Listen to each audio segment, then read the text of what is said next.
All right, so welcome back to another podcast. Today I have Clayton Colliins, and he is the founder of ShareCon BPO, I believe. Yeah, so, that's right. Yeah, welcome. Thank you. Typically in these type of interviews, I ask about a little bit about a person or guest's life and their business, but I start off usually with where you are today in terms of your life. Like, what are you doing? What's your life like today?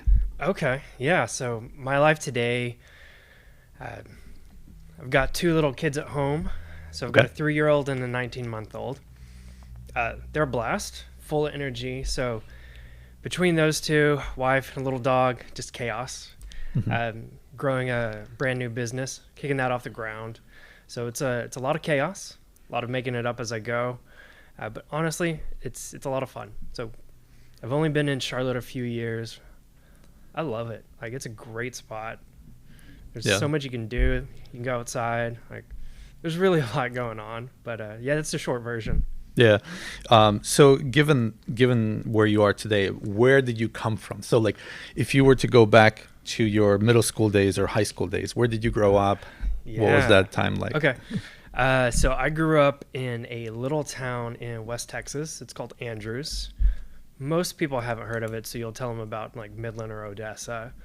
So if you've ever seen anything about Friday Night Lights, that's kind of my neck of the woods. Grew up there, went to a university out there. It was Abilene Christian. Really enjoyed my time. Ultimately, I knew I wanted to get into business, but I didn't know what I wanted to do, and I really wanted to give back first. So I actually was a firefighter and paramedic. Did that for a few years. Really just wanted to kind of give back to a community before I jumped into things. And from there, I feel like I've got quite the career history. I actually ended up going backpacking for a couple years. I left that, spent some time learning a side hustle that I turned into kind of freelancing gig, went traveling, did that for a while, came back to the States, got into real estate, did that for a while, and ended up having more like strategy conversations, more financial conversations, big picture thoughts. So I went back to grad school, decided I needed a little bit more education. Did that, took a job down in Charlotte's how I got here, and now that I'm doing my own thing, I think we're actually going to stay. Okay. So that's the short version. So you mentioned in the beginning, before kind of kicking off your career, you wanted to give back. Like, what was the motivation behind that? So actually, that one came from my dad. So my dad was he was a cop for 9 years, and then he moved into business. And I think he was doing it mostly because it was a great way to get an education. A lot of departments would pay for educations, and it was a great way to go for him. So I think that was his original route. But after that, he stayed for a while, and then whenever he found a really good opportunity, he took it. And so I kind of took that as my leading idea and ran with it.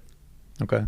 And in terms of high school, what was your life like in high school? Were you did you have a lot of friends? Did you kind of keep to yourself? Like, who were you like back then? Man, that's a good one, right? So it's a small town vibe. So, most people. I grew up going to church pretty often. I had a pretty good sized youth group that was a core life component. At school, I did swimming and diving, which takes a lot of time because you have probably the longest sports season. So from the time school starts till about January or February, roughly, you're doing something almost every weekend. So that kept me pretty busy. Academically, I tried to do a lot of things, but, being a smaller school, you get that opportunity. So lots of things I did I wasn't great at, but, you just got to try, figure it out. So everything from one-act plays to choir. Did pretty good academically. That's probably who I was. Mostly, I kind of just did my own thing, hung out with people, had fun. Yeah. In terms of swimming, like, what did you swim? Were you focusing on short term or short distance or long distance? Oh man, what were you better at? So my cardio is terrible. Like, it's always been bad. And so I was short distance. Actually, I started in diving, and I did that a lot more. Really enjoyed it, but I ended up doing like 100-meter breaststroke or 100-yard breaststroke. Sorry, wow, it's been a while. Butterfly. Okay. All right, so I was terrible at breaststroke, but great at butterfly. So I would do the relays and then the sprints, and pretty much always a sprinter. So Okay. anytime I'm doing cardio, it just comes back to get me. Yeah. So butterfly is usually the hardest stroke to learn, right? For some people. Yeah. I think mechanically wise, it just has to click. I mean, I'm not exactly going to be like a swimming expert here. Like everybody's going to do freestyle. If you can float, you can do backstroke. Breaststroke, you either can or you can't. Yeah. It seems to be the thing. And then butterfly is more of like, it just has to click. It's like a rhythm that you have to get into. Mm-hmm. But when that hits, like it goes. It's almost like you're getting in the zone. Yeah. So I used to swim and dive as well. Oh, yeah? Yeah. For diving, what was your favorite dive? Oh, man. That's a good one. It was a reverse, or you call it a gainer if you're not into the diving world. We were going off the diving board forwards, but you end up rotating backwards. Mm-hmm. Those were my favorite. Always fun. And then anytime you wanted to goof off, you would just end up, turning it into either cannonball or something else. Have you ever hit the board? Yes. Yeah, I've got stitches, or I have scars on my chin. That one was not at a workout. That was just being dumb. Okay. Yeah, I don't remember ever hitting a board. I came close to it, but I guess I feared the board so much I would like dive like bad, like away from the board. Yeah, I learned a very healthy respect that it hurts. Yeah. So I started to push out further, and my coach always got onto me for it. But there's only so many times you want to hit it before you kind of want to get away from it. Yeah, one of the divers that I was on the team with in high school, he might have done a reverse or something where he landed like on the inside of the board, but to the side of it. So he didn't hit the board, but it looked like he was going to hit it. Yeah. Like he was going down just on the side of the board. It was close. Yeah. I mean, I've seen a lot of people hit the board, everything from little like scrape your fingertips to we had a guy that we ended up putting on a backboard and they pulled him out of the pool. Just everything was fine, but it looked bad. Like they opened up over the board and they landed flat on their back on the board, hit it, and the springboards are extremely bouncy, right? So he hits it, slams down, and just like flies into the water. You have no idea what really happened because it's fast. Yeah. But so everything in between on that one. Oh yeah. Yeah. What do you think of Olympics? Have you been watching the swimming, diving, anything like that? I should. I used to follow it a lot more. This year I haven't. I've been a little sidetracked. What did I watch? My wife was really into the gymnastics part. That's been really cool to watch. I watch the gymnasts most of the time. I think the most oddball sport I really like watching is fencing. Okay.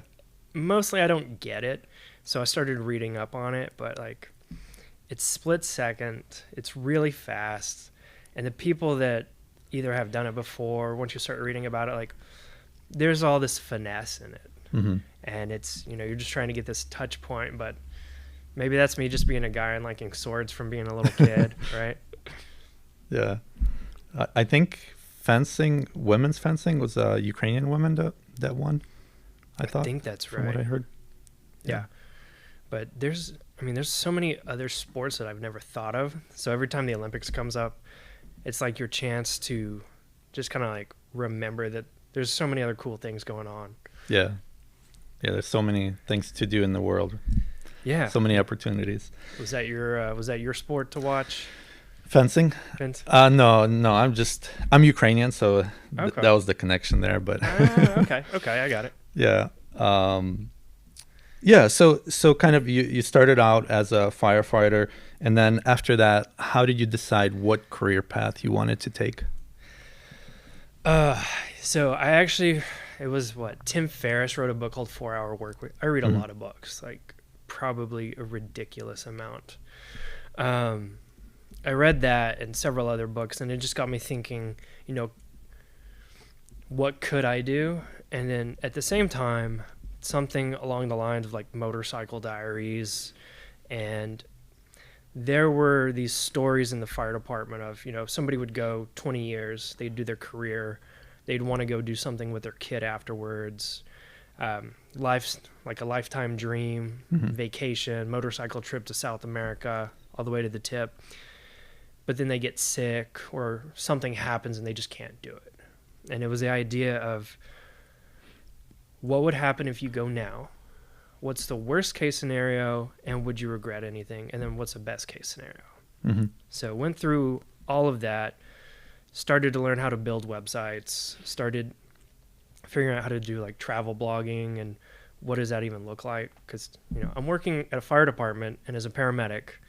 So you can either, learn about medicine and taking care of your patients, and I'm over here like, HTML is a cool word, but what does this mean? And so completely, it's not as bad a transition looking back, but trying to learn through that. Decided ultimately that wasn't going to be my career path, but it was a great segue into something else. Okay. Is that when you went kind of backpacking at that time, or? Yeah.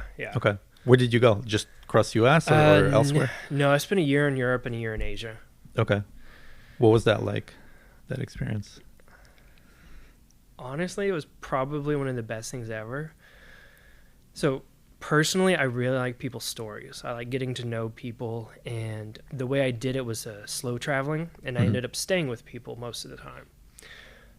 And you have surface conversations, your first like small talk. But if you're somewhere with the same family for like a month or 3 months, you actually get an insight into like, why do they think about the world the way they think about the world? Yeah.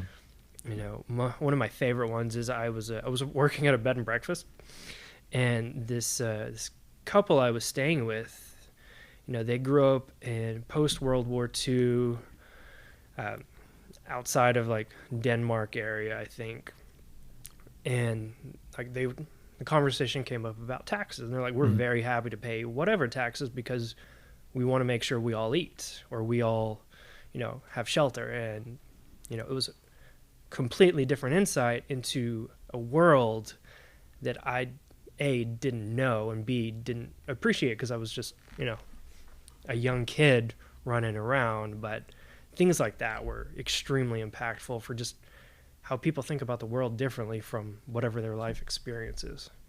What countries did you travel to in Europe? Everything west of Germany. I just ran out of time and eventually just decided to come back and get a job. Okay. Which countries did you like most over there? Oh, man. It depends on which one of my friends is listening. But no, I'd say I broke it down into like places I want to live, places I want to visit, and I met great people in every country. Like I kind of came up with like a universal frameworks of like most people really just they want to be loved, they want a family, they want friends, they want to be respected wherever they are. And so I found great people everywhere I went. I liked South France.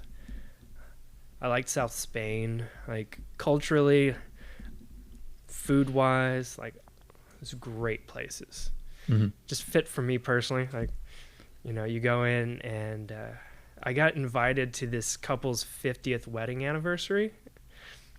Just knew their friends, went to a church with them while I was there a few times, and getting invited into a family like that is pretty cool.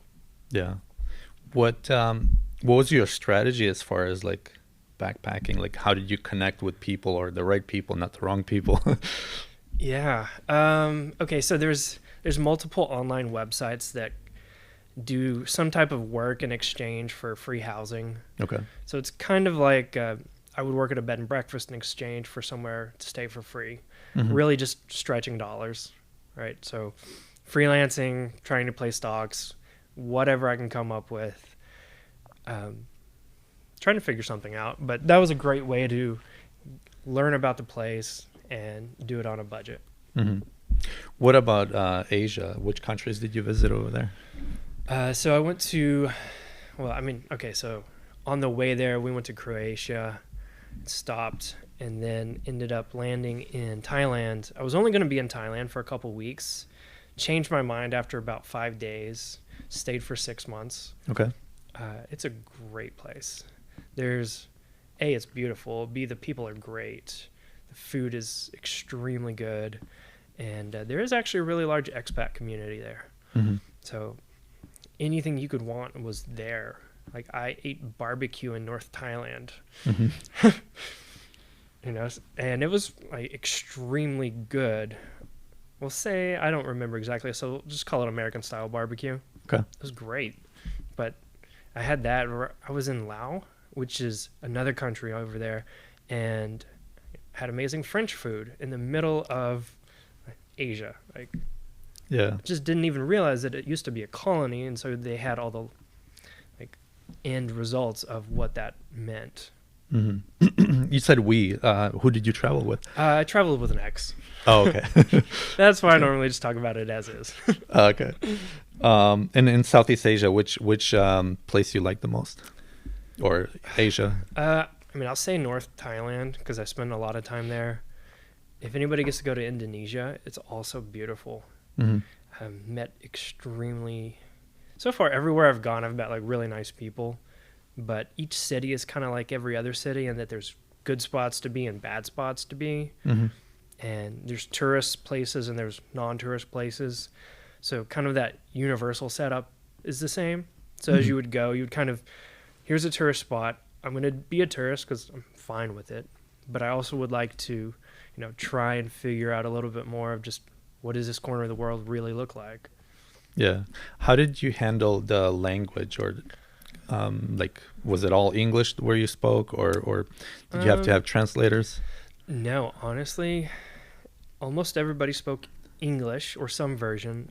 I can speak pretty bad Spanish and French, which covers a huge section of the world, but everywhere you go, it's pretty universal. Like, you can go to a grocery store and buy groceries and never speak to anybody, and it's pretty much all there and all set up. Mm-hmm. Most of the time, there's a picture on the box, or you take a picture of a toilet and show somebody that on your phone, and you're okay.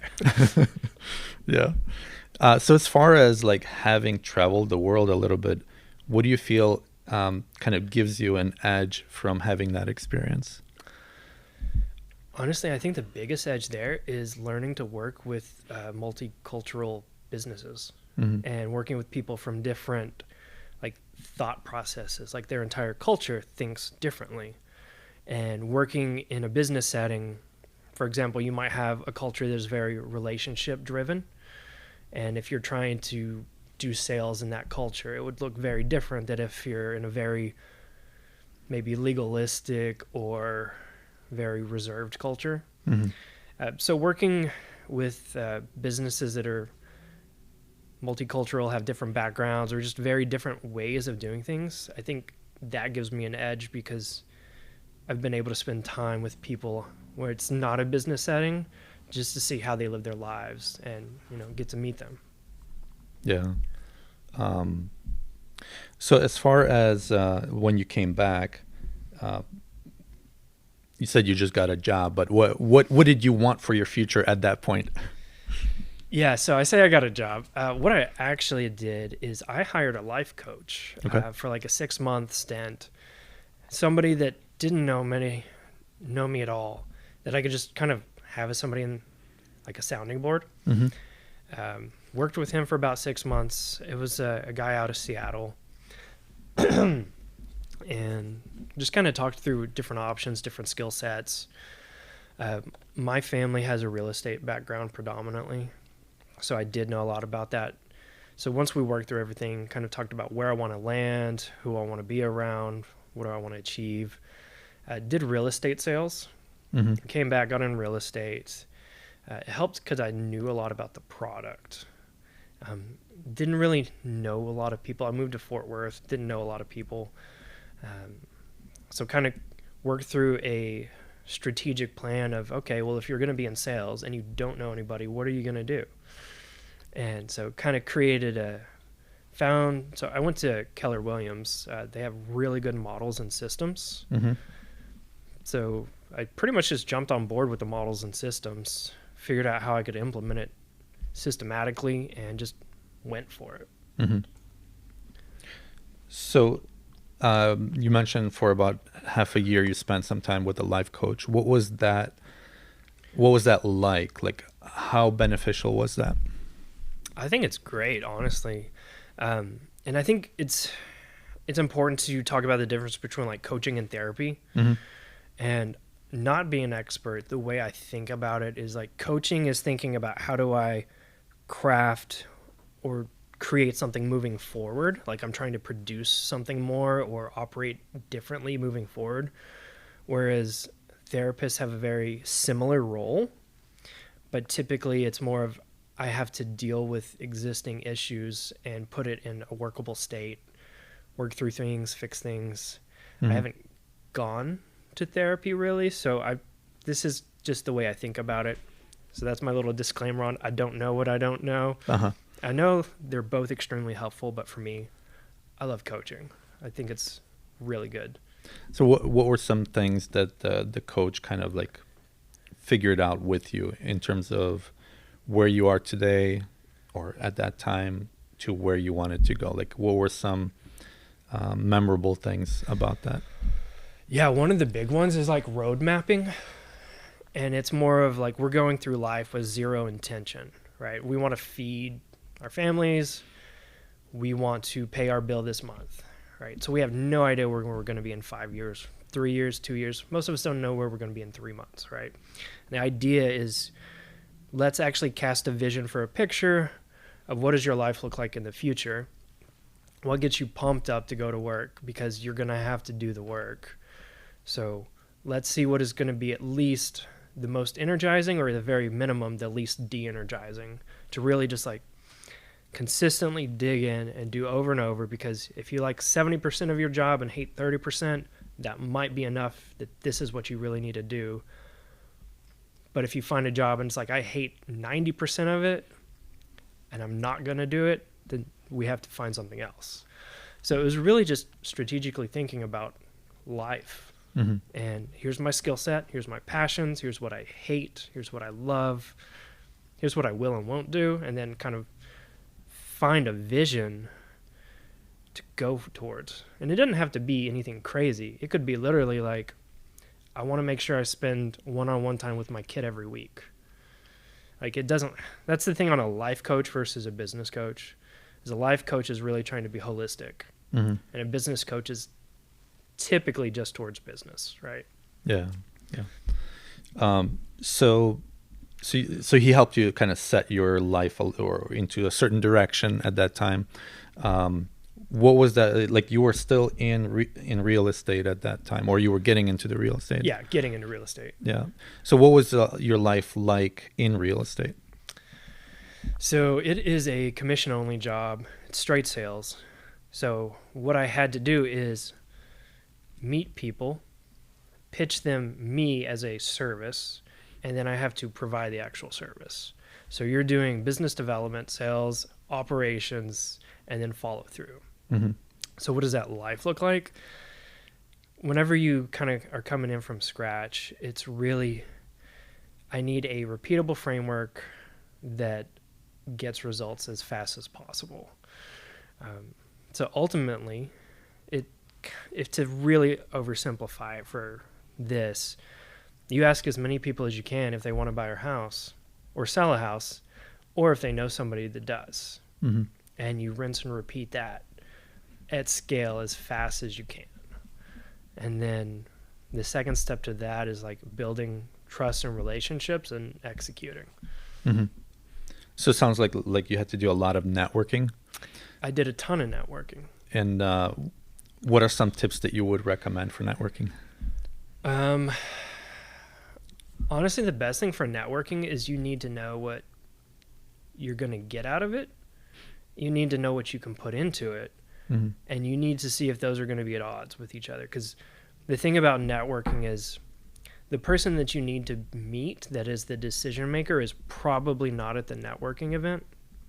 However, tons of gatekeepers are there. Other well-connected people are there. You can make great friends at networking events. You can learn information. Like So if you understand that, hey, I'm trying to learn information and meet people, do networking.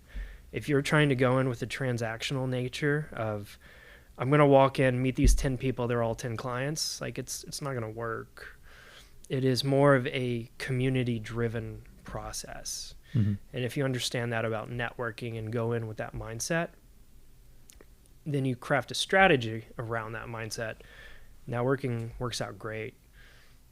You mentioned tips. It's more of a, when you meet people, ask them questions about them. Don't talk about yourself. Like, don't even worry about your business.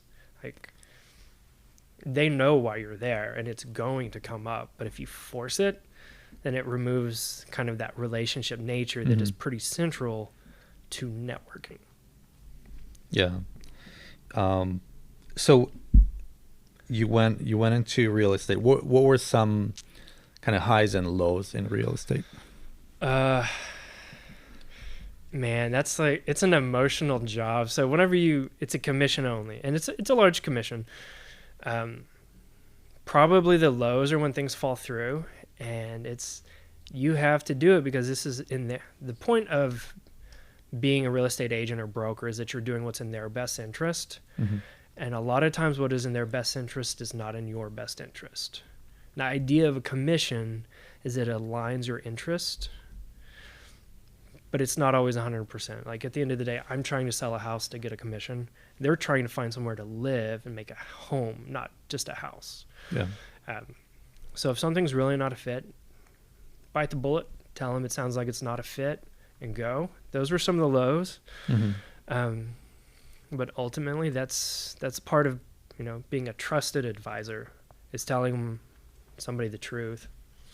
The highs, closing like 5 deals in the same week. Okay. That's a high. Probably just from the commission side, and it's just the closing moment is actually kind of anticlimactic. Mm-hmm. Because so where I was doing it in Texas, you don't meet the other party. You go into a title office, which some states do closing attorneys. They do title offices typically. They go in, they sign papers, and then they tell you, whenever we get cleared for funding and the loan goes through, assuming they're using a loan, you can come back and get the keys. Mm-hmm. So you go in, this is your big moment, you sign papers and leave, and you're done. Yeah. And you're like, this isn't what I signed up for. I was going to buy a house. And so I would try to prepare people of like, we're going to sign papers and leave and get the keys later. Mm-hmm. But, the whole week is just build up of like great moments, great moments, great moments. So that was a big high. Mm-hmm. So what was the reason why you wanted to transition from real estate into doing your own business? Yeah, so honestly, in real estate, it's kind of like running your own business. So anything commission only, you're technically an independent contractor. So if I wanted to show up for work, great. If I didn't, great. So it's completely intrinsically motivated based on the goals that I set for myself. And I decided if I was going to do this, I have to go pretty hard because, you're not going to survive off one commission a year. Yeah. And the way it kind of worked is I ended up just pushing into this a lot, but it ends up that you have all these conversations about all these other businesses. You find out all these other people have jobs that you didn't know existed. So it just kept on broadening everything I was doing, and I lost the actual question you asked. So, just your transition from real estate into wanting to set up your own business. Yeah, it was the idea that I can do this. I can do it myself. Like, what's the difference? Because I thought about becoming a broker and trying to open a real estate company. I even got my broker's license, but realized that I was having a lot more financial and strategy conversations. And it was about that time that I learned about investment banking. Mm-hmm. So I dug into that. I think ended up trying to reach out to 20, 30 people, have conversations, because conversations with 2 or 3 people are great, but conversations with 20 or 30 sets up patterns. Mm-hmm. It's a lot more work, but you can uncover as many rocks as possible before you make a life-changing decision. Mm-hmm. So that's kind of what made me really push to get out of that, was learning that there was something else. And I liked real estate. Like, I enjoy it, but it wasn't the fit that I was looking for long term. Okay. So you actually went into investment banking before starting your company. Yeah.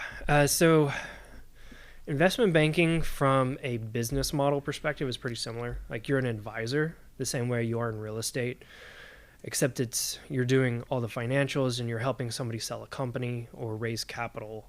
Like, there's a lot of things that they do, and like extremely smart and talented guys. But I wanted to run a business, and I need to see behind the covers. Like, what does this actually look like? And that was my thought process. So I went to grad school because that's a great way to do a career transition. I mean, there's a lot of ways to do it. That's just what was going to be a good fit for me. Did that, took the investment banking job, was able to just look behind, the curtain of a lot of different businesses and learn how they run, how the owners think about their business. And I learned a lot of that I've really been able to apply. So that was a very good experience. So you went to Georgetown to get your MBA. Going back a little bit later, what was that like? Like, going back to school a little bit later in life? Yeah, it's different. I find, so the MBA program itself is decently structured, and it's very much almost like people's second college experience. But going in a little bit older, it was very much, I need to get this, and this done. I had a kid and I was married. All right, so we like, once we found out like we're having a kid, like your brain shifts gear, and it was like, I love hanging out with these people, but I have a kid at home and I have to make sure that all of these, studies are done. I have to make sure I get a job. Like, it changes it, and I probably should have gone a long time ago, but that wasn't the right time. So your focus was more on your family. I mean, you wanted to get the MBA, so you got it, but you didn't look into any kind of social life or whatever like out there. No, I did. Okay. The cool thing about my wife, so after we met in 2018. I think I'd known her a month. And I just told her point blank, I was like, I'm going to go back to grad school, and if it's not in Texas, I'm just going to move wherever it is. So if you're not open for it, like, you just need to know up front, like, this is what's happening. And she was like, yep, this is cool. So that worked out. And at school, definitely tried to be pretty social as best as I could. Ended up living near a lot of my other classmates, so that helped a ton. Still stay in touch with all of them. Everybody kind of gets it there, though. Like, it's a pretty driven program. Like, the people that are there are also very objectively trying to hit something next. So I think it was a good fit. But yeah, it's very social. Yeah. What was, you mentioned you met your wife and like a month before you moved, right? Before you went to grad school? No. Or was it? So I went to grad school in 2020, and I met her. Yeah, I really hope she doesn't listen to this, because I was going to say September 20. Yeah, it was 2018, 2019. Let's go 2019. So like a year before?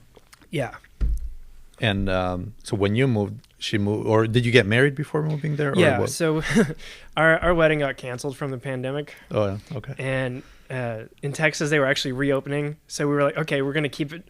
And then they closed down again. So we're like, look, guys, we just can't do this to everybody. We're going to cancel it all. Got married in front of a judge. Nobody was there except, the judge, the bailiff, a recorder, and us. Yeah. And then we were able to go on a honeymoon, which was cool. And we just had them pretend to do a wedding there. Like, they do like these renewal ceremonies. And we're like, can you just do it like a wedding? And they did. So we unofficially got married on a beach, even though it was, a few days after we got officially married. Yeah. Yeah, those times definitely were interesting during that COVID, Yeah, definitely. that whole thing. Yeah. um, so recently you started Charcon BPO. I don't know if I'm pronouncing it right Yeah. or not, but uh, tell us a little bit about that. Like, where did the name come from? What does it mean? Yeah, so it's actually my kids' names blended together. Okay. I copied that from my brother. I thought it was a pretty good idea. I'm all about like taking other people's ideas, giving them credit for it, and then still doing it anyways. Because as long as you give them credit for it, Yeah. no big deal. You improve upon it. And BPO, that's business process outsourcing. Mm-hmm. Uh, so most businesses think about it like if you hire anything at all to be done by somebody that is not 100% your employee, you're outsourcing it. Mm-hmm. It could be building maintenance, it could be HR, accounting, sales, any of those items. That's outsourcing, right? And processes really just depends on which part you want to do. Most people think accounting and HR, those are probably your most common. But if you hire any company to do anything for your business, you're effectively outsourcing. Right. So that's the idea behind it. And it's kind of broken down in 3 verticals where it's the business consulting based on just all the things that I've been able to learn and do. Outside sales for other companies, whether it's a complement for what they're doing, working through piloting new verticals, and then, testing the market or, doing the sales for them. It's a nice thing because you can blend it where if a company has any type of fluctuations in sales, they can work with it. And then the third stage is deal sourcing. It's Mm-hmm. very similar skill set, but specifically targeted towards, investment banks and VC. Okay. So when it comes to outside sales, what do you provide, like just advice, or do you actually provide the sales? Like what do you provide? Yes to probably all of those things. Fully outsourced, I'll find the leads. We'll meet, come up with strategy sessions. I'll find the leads, and then you pretty much do all the outreach up to whatever we decide the handoff point is. So let's say you were going to do, what was it? Was it outdoor patios? Is Mm-hmm. that right? So let's say it's outdoor patios. And I'm calling businesses that need commercial outdoor patios. So I'm talking to the landlords or the building owners or maybe the restaurant owner, whatever it is, and bringing them to set up an appointment with you to get a bid. Mm-hmm. So I would take care of everything up to you giving a bid. Mm-hmm. And at that point, you give the bid. If you keep the sale from there, then that's where you carry the relationship forward. And if they say not yet, then we would bring them back into like a nurturing pipeline Mm-hmm. to keep it warm. And that kind of depends on just what your needs would be in that moment. So if it was just, hey, I need to invite a lot of people to an event, it's a one-time thing, it's going to take 4 or 5 months, we can do that too. Mm-hmm. Do you, I'm just trying to kind of think through how that actually works. Because a lot of companies, they specialize in different things. Like if we take construction as an example, there's many different, you could call them verticals in construction, from like what I do, like patios or sunrooms, porch enclosures, to roofing, windows, siding, whatever else like around the house. Yeah. Do you actually get into that? Like, I guess I'm trying to see, is there enough value in it from the contractor side or even from your side for such a service? Yes. So most of the stuff I do is B2B. Okay. B2C is a little different, but taking construction isn't a general plan. So you have what's called inbound and outbound, Mm-hmm. right? So with roofing, if it was a residential and somebody had a leak, they're going to call to get the leak fixed. Whereas if somebody was not thinking about it and I'm reaching out to them, I'm kind of interrupting whatever Mm-hmm. their thought process is. That's the sales side where you're getting a little bit more outbound, or so it's like push or pull, or you'll also hear it called like hunting and farming. Right, so marketing is more farming. We're building up like knowledge, education, goodwill to pull people in, and sales is more of like we're hunting. Like we're gonna figure out we need these 500 targets, here's how we're gonna go after them. And so that's the difference. What it's good for is it's really good for scaling, cost effective. It's low training. We provide pretty much all the tools. So the natural opposite is like, if you need like extreme specialization, we're not a fit. So let's say the sales rep had to know something crazy intense. Like say you were doing some type of material that had to have a special coating for this specific process, and the sales rep is the one that has to do all of that. Then I'm not a fit. But if your sales rep is getting them into the pipeline and can probably compress all their knowledge down to 5 to 10 pages, I'm a good fit. Like, so there's different sales processes, and it depends on what that company's using. So sometimes the sales rep is doing the entire cycle of like, I find the leads to I close the whole deal. We're going to get up to like the appointment setting stage, and there's a defined handoff. But mostly you focus on B2B rather than B2C. Yeah. Okay. So as far as kind of your experience with not financing, but you were in the kind of the financial world, fundraising or capital raising and things like that. What are some lessons that you learned from there? Ideally, do it when you don't need it. Prep is the best one. You know, if you have to have the money, people think you're a bigger risk. People being banks, lenders, whatever. So you're more likely to pay more. Doing prep work to figure out funding ahead of time is honestly the best thing. A lot of people wait until they have to get a loan or something happened and now they're scrambling. Scrambling costs more, and then it's increased risk, right? So, following the same construction idea, like whenever you're replacing a roof on your house, residential roof, storm comes through, you get a leak. How many people are going to go through like 5 roofers, get a bid on each roof, figure out if they need the actual like extra things? Most of the time, they're going to have an insurance adjuster come out. Here's the number, here's a roofer, we're done. Like, this is the scrambling idea.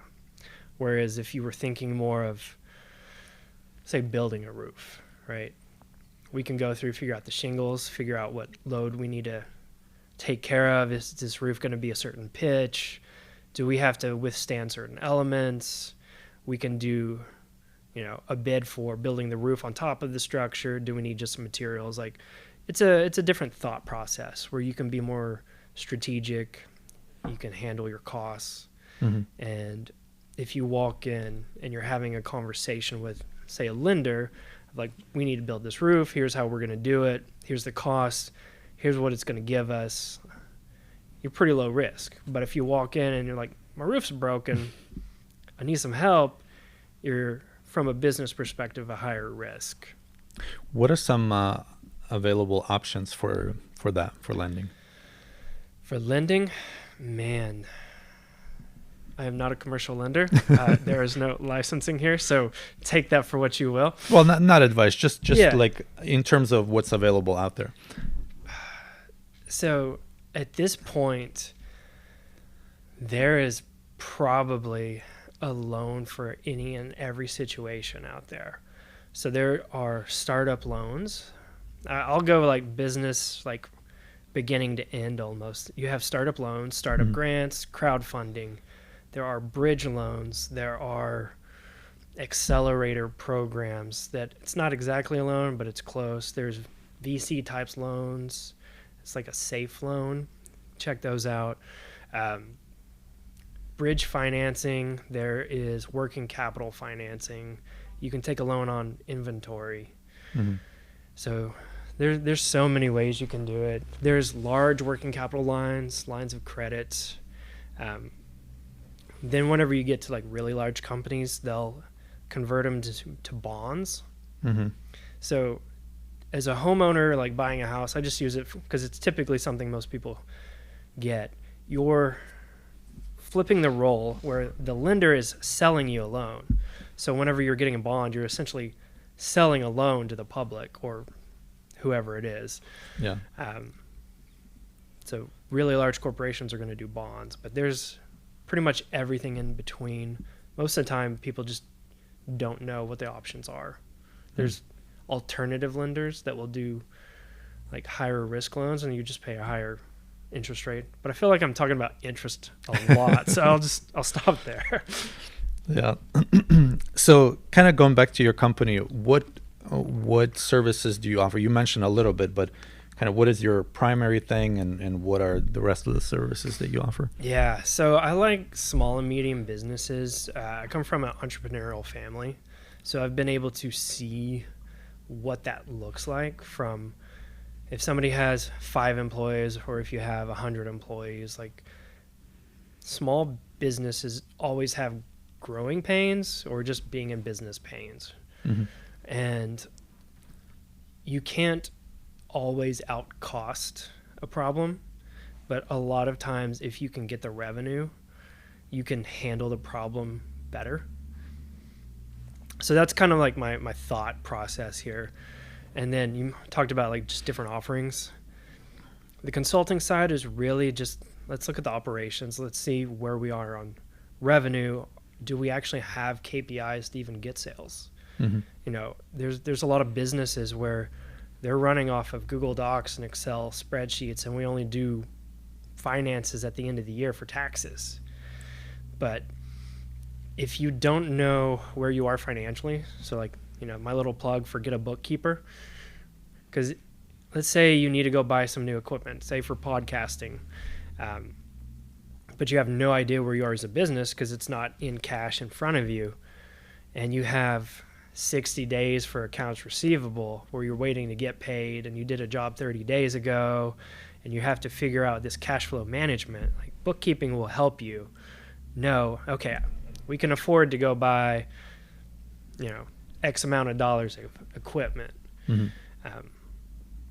So the consulting side is really like, let's look at our sales, let's figure out our KPIs, let's figure out kind of a launch plan, or do we need to test this? Do we have what our messaging is? And that it's kind of set up in 3 different segments where if you want to do just this, great. If you want to do phase 2, great. Phase 3, great. Like, happy for all of them. Mm-hmm. Phase 2 is a 90-day test. So it's essentially the consulting plus 90 days. Try us out. We're going to try you out and figure out, you know, is this a fit? Is this working? I mean, we'll do the onboarding for free, and then we do the 90 days. Let's see what kind of results we're actually getting. Do we need to iterate on messaging, strategy, marketing, whatever it is? And then after that is kind of like, let's long term, now that we have feedback and metrics to actually dial this in, you know, let's launch full scale and grow. Mm-hmm. Do you find that there are companies out there that may want this type of a service, but when it comes to it, that service comes along with other things you got to invest in? So it's not just a service that you need to invest in, but like if you're trying to hire people or you're trying to market, there's funds that need to be allocated for those things as well. Yes. Yeah, it is. There's going to be a lot that needs to be there. Probably the most common thing is there does need to be some kind of marketing. Like, yeah, I can do some of it, but I'm not going to be the best point. I would rather hire, you know, a marketer to actually put together materials, graphic design, video production, all of these things. So that's where the scale issue can come in. So we can work around a portion of it, but not all of it. The second one is the intake. Mm-hmm. So let's say you're a small company you hire me, but you're not able to actually handle the volume. And maybe we should just dial it back, or you're just not ready. Or if I bring you 50 leads and you can't even process them, like, we can have those conversations in kind of like the consulting portion of, we need a preparation phase. It's really just, if I bring you 50 leads and you get, say, 5 sales, what does the sale look like? What is the revenue? What are you getting out of this? Do we have the capacity to actually support all of this? Mm-hmm. And ultimately, is your goal to actually get these 5 sales, or do you only need 1? Because some people are doing like the lifestyle business where they need to grow, but they aren't ready to grow massively. And some people are ready to scale and grow. So it just ends up being a lot of conversations, but Yeah. I kind of like teaching unofficially. So that's why I like having the conversations over and over. Yeah. Okay. So, right. I mean, there's different businesses there at different phases where maybe they think they want to scale, but if they don't have their fulfillment part of the business in place, then can't really scale. Yeah. I mean, I was working with actually a landscaper that's wanting to get into the commercial space, and we were talking through how many projects can they do and how many projects per crew, what does a turnaround time look like, and I think we're going to be able to make it work, but he's going to have to hire a second crew to actually support growth. And so we were talking about that chicken and egg scenario of like, how can we max out your crew? And a lot of it really came down to like, how do we cut out all of your driving time, Mm-hmm. cut out like tool maintenance time, and how do we cut out like time for estimating? So pretty much everything we can do to like minimize hours Mm-hmm. that are non-productive. But you're talking going from 20 to 40 projects for the whole year, which for some businesses a project might be $500 or a project might be $50,000. So that kind of depends, which makes it kind of hard to give you an answer. So No, that's fine. Yeah. So, anything else you want to share about your business, about what you're doing today? That's a great question. Honestly, I like talking to people. I like hearing their stories. Most of the time, if we're not going to be a fit, we'll figure it out over like a cup of coffee or a Zoom call. But, I'm still happy to point you in the right direction. Like, there's so many resources, like me talking about reading a lot. Even if I'm not the right fit, but I can give you 2 or 3 book ideas that cover 80% of your issue, I'm going to count that conversation a win. So that's the upside, is either way we walked away with something better.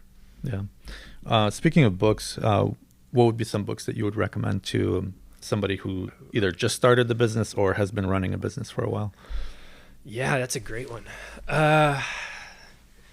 So what is it called? Traction by Gino Wickman. I had a guy who purchased a company through a search fund process. And he was talking about following the EOS system was extremely good for him. I'll try to use real world examples because they're way better. But, to my face told me that night and day made a difference. So that's a good one. E-Myth Revisited. That's a very popular one. Mm-hmm. It talks a lot about systems. So it's really good. It's B2C. The main story is a bakery. I don't remember the author's name. Those are 2 good ones. Honestly, you can go to Harvard's website, the HBR, and they have books on how to be an entrepreneur or how to acquire a company. They have, and if people don't know this, Harvard, MIT, and a lot of other universities will post their courses for free. Mm-hmm. Or some section of the course. Like, it's a lot of free material, and it can be anything from super high level math that I can't actually like pronounce the name of, to business writing, to history. Like, there's so many things. So it really just kind of depends on what people want. I like those books. Books on strategy are interesting. I mean, a huge fan of like Jocko Willink. That's a good one. He's got Extreme Ownership. Extreme Ownership. I mean, I can go down the deep end real fast on books, but essentially we need to pick a book on strategy, a book on execution, and then a book on revisiting all of those things and going back through it again, because your business isn't going to be the same in 6 months or a year.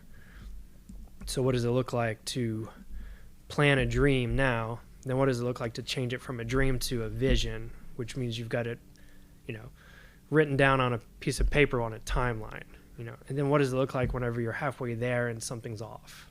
That's kind of like your 3 components. So you mentioned 4-hour work week. You read it way back when it came out, and it sounds like you almost took that path, where you started traveling and so on. What's your view of that book now? I think the title is the vision. It is not what it looks like in reality. So as long as people know that, it makes total sense. It's essentially passive income is the idea. Passive income is not passively created. It is just not dollar per hour.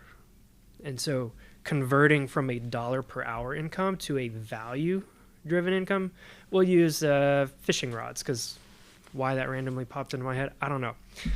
If you are the guy working at the fishing rod manufacturing plant, you're getting paid dollar per hour.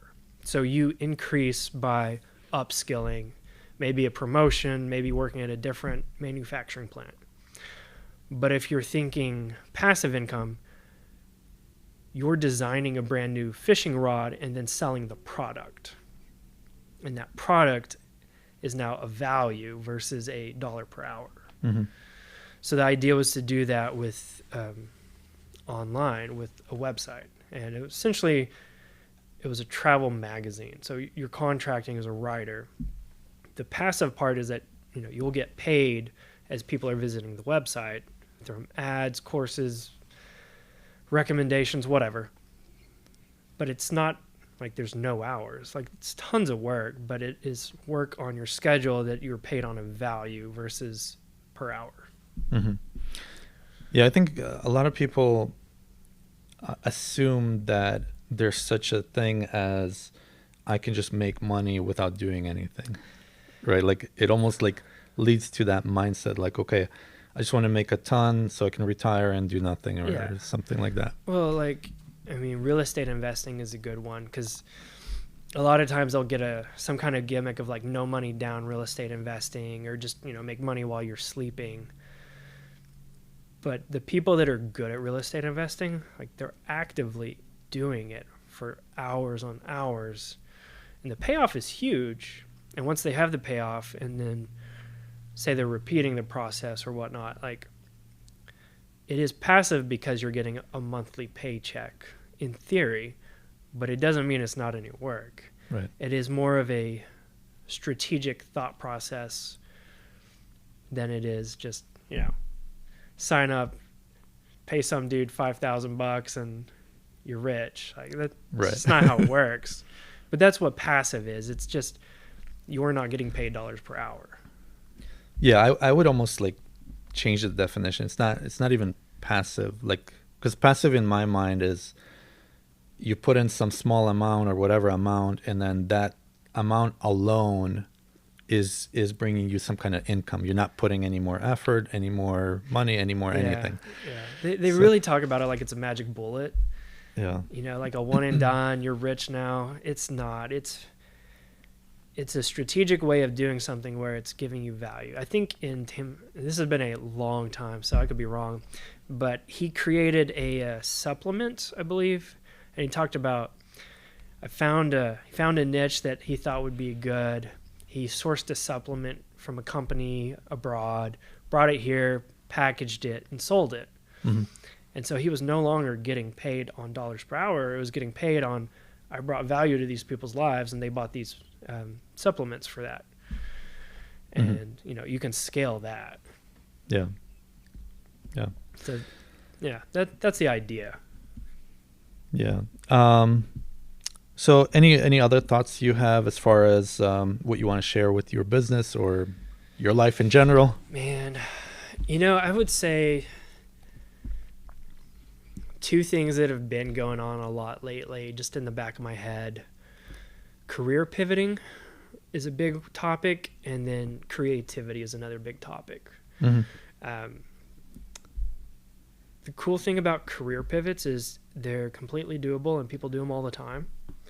And the older I get and I get to find out about people's like majors in college versus what they do now, a lot of times they're not even related. Right. And so people will get this vibe feeling of like, I got a degree in this, I have to do this, versus somebody helping them learn like, no, you learned a dozen transferable skills and this and this and this, and here's like 10 ways we can apply that. And so I feel like that would be something that I would want like my younger self to know, is that like, say I got a business management degree, but for somebody that got like a history degree, we'll just use this one for example, like that means instead of saying they can only teach history, which most people think, it means you're amazing at research, Mm-hmm. you know how to be extremely detail oriented, you probably would be great in politics, you would be great in forecasting, like tons of other things about learning to research and run giant projects that can be completely like transferred to any other management system. That's a great example. And then creativity. So that's another one, is just being methodically creative.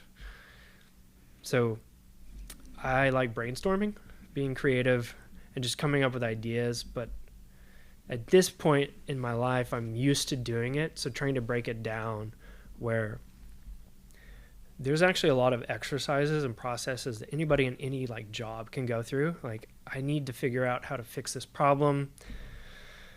Like brainstorming processes, you can honestly Google it, like, Mm-hmm. 5 ways to brainstorm better. And like most people can actually kind of turn on being creative without really thinking about it. Like it's a process that you go through. So for anybody that's residential, business, whatever they're doing, like you can actually kind of turn on creativity if you need to figure out a way to solve something. And it's just, I think it's great because people being able to solve their own issue and getting that empowerment is a pretty big deal to me. I like it. Yeah. Yeah. And in terms of people who are pivoting their careers, what some advice would you give them? I'm going to throw out a terrible number, but I think I did 350 applications to get an internship. And I never thought about 350 being the right number. I thought about like 5, and it was more like, let's do 5 today. Mm-hmm. And a lot of career pivots are like, some picture is too big, so you can't think about it. Like something is too massive, you don't think about it. Like I wanted an internship. So in the MBA program, you do a summer internship. Mm-hmm. And you pretty much have to get it in order to finish the program. And I was very specific of, I will do this, and you just start and keep going until you get it. So the biggest thing for career pivoting is really just learning how to tell a story about your life in such a way that makes sense to somebody else. And then the second one is like showing or explaining, and this is a question-based approach, but this is what it does, of why your past experience and where you're trying to go and help, like how you're actually the best fit for that solution. Because most companies are not trying to hire an employee, they're trying to hire a solution, They're not saying, I want to spend X amount of dollars per year. They're saying, I need somebody that can deliver this solution. And so whenever you frame it that way, and I probably screwed up the first half of my applications because I didn't, it's a much better conversation because you're coming out of the gate of like finding out what the problems are first. Here's how we can solve these problems. And then taking whatever inertia you've built up inertia. Momentum. Let's go with momentum. You've built up through your career and showing how that's actually a better fit. And like, I can solve all this. Might not work for maybe some really hard technical skills, but once you get beyond those technical skills, it's people skills, it's management skills, and it's relationship skills. And what are you personally doing as far as your career when you're pivoting from working? I mean, you were an independent rep or an independent contractor, but now you're doing it completely for yourself. Like, you started your own company. So how are you pivoting from that world to this world? So I'm actually doing a thing called 75 Hard right now. It's not even related, but it is. So 75 Hard is like mental discipline workout program. And I actually started my company in this on the same day. So it's 2 workouts a day, read 10 pages of a business book, drink a gallon of water, and take a progress picture. And it's really just, the idea is like you just execute every day, no matter what. So I'm doing that while I started this. So I'm trying to run my business exactly the same way. Mm-hmm. I've created my own KPIs. I'm tracking my own metrics. Get a mentor, even if it's just a friend that you're going to spill your guts to, or if it's the actual business mentor. And, the secret there that most people don't know is like, it is not their job to ask you anything. It is your job to provide to them. Mm-hmm. Like most people with that accountability system, they want to be asked. Like it's on the other guy to make me accountable, which is all extrinsic. It's on them, whereas it actually needs to be flipped, where it's intrinsic of I have to show up for them and I have to provide, my details or information or whatever for them. And then it's very much like, I'm not going to let them down. Like, I don't do that. That's just not me. So kind of pushing that route has been really helpful. So accountability, it's almost like an accountability partner. It is. Because, anytime you work for yourself, you're not accountable, but at the same time, you're extremely accountable. Mm-hmm. So it's learning who to be accountable to and for what. Mm-hmm. But yeah. Yeah. Thank you for joining me here. I definitely learned a few things from you. So that's kind of my goal with these podcasts, as well as to share this to everybody else. But if somebody wants to reach out to you, how can they get a hold of you? Honestly, website, it's sharkonbpo.com. That, LinkedIn. I mean, you can shoot me a message on LinkedIn. Happy to chat, have a coffee. Zoom, depending whatever city you're in, doesn't matter to me. And then, take it from there. I'm pretty good at staying in touch with people. But yeah, that's the best way to do it. Yeah, sounds good. Yeah, thank you for joining me. Absolutely. Thank you. Yep.